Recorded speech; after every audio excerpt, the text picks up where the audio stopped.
He's Coach D Magic here, former D1 defensive back at the University of Hawaii. We're going to talk about why this DB got his ankles broken, what he did wrong, and what we need to do when we're playing man-to-man, press man on the goal line.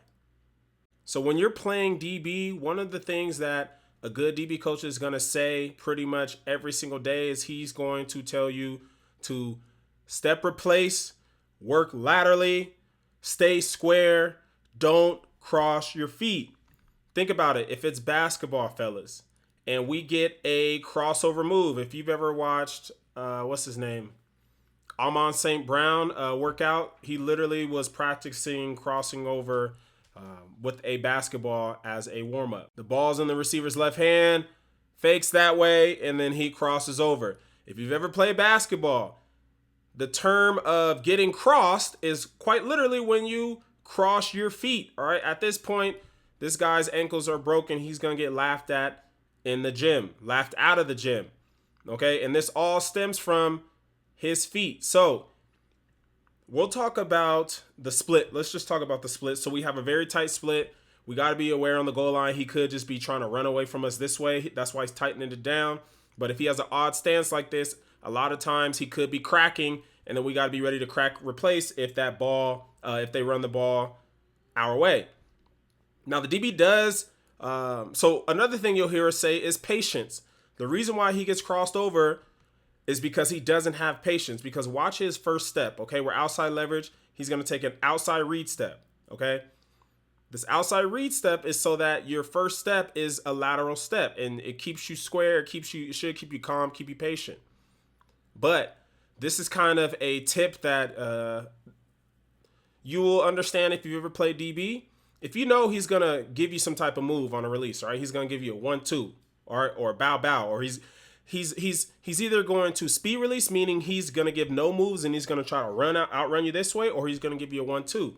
So if we know we have that 1-2, okay, don't go for the first move.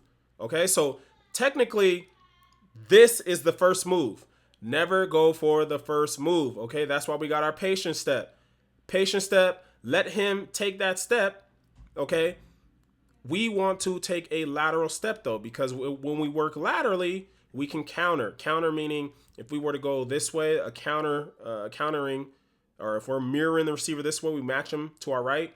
Counter would mean we will go back the other way. Okay, so quite literally, staying patient, staying square, and not crossing over. You can't do this. If you do this, you will look crazy like he looks now. It's a simple concept, yes, but why do we have $1 million DBs making Pop Warner mistakes, okay? And Darius Slay is a great example, and my coach used to tell me this all the time. We used to watch film of the greats, and I'd be like, Coach, but I like this corner. He would be the new flashy corner of the generation. For instance, let's say Carlos Rogers. He used to play for 49ers. I just liked him because he was the new guy. But he made us watch people like Champ Bailey and Darrelle Revis because he would say, hey, these young guys that are popping now, if they're not in the league another 2 or 3 years from now, is because they rely too much on their athleticism and not technique. Darius Slay is in his 30s, guys. He's in his mid-30s, I believe, or his young 30s, 33, I think. And he's playing in the league, and he just shut down. No way. Is this the same receiver? It's this. I promise you guys, I did not realize that it was the same exact receiver. Number 15. Oh my goodness. You got to be kidding me. So same receiver, same stance, literally same situation down here on the goal line. You got to think the Rams are going to have 2 different routes off of this play, so that if we're watching film, we just can't key on it. Oh, he's going to only run an out route. All right. So watch the difference between these two. He takes his lateral step outside. That happens to be where the receiver's going. We mirror him laterally. But look, once he makes that fake, even though he gets us to jump a little bit as a DB, we don't want to jump. That's why you want to step replace. Look at our feet. It's not perfect, but being lateral allows us to counter. Boom, he makes that fake. Instead of our hips, instead of this foot literally being facing this way in the end zone, having our back to the receiver, we're still in front of him. We can still play basketball. We didn't go for the first move, all right?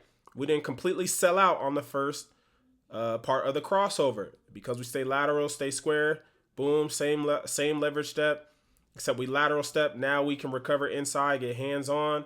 We know that ball is going to be a front line throw, so it's going to be some zip on it. We don't want to stay on top of that near the goal line. We want to slip that, get under, and we make a play on the ball. All right, so that's the difference between, a young upcoming young upcoming corner like Tariq Woolen, and the difference between a seasoned vet, a guy who's been in the league for over a decade. All right, going against the same exact receiver in the same exact season, 2 different results. I hope you learned something again. Make sure you go grab our DB Mastery program. We talk about stuff like this, guys. We talk about ways to play man on third down, near the goal line, in the open field, because they're all different. We talk about simple things like this that'll help you stay elite, help not get your ankles broken. If for anything, go get the DB Mastery program at thedbnetwork.com so you don't look crazy at these camps.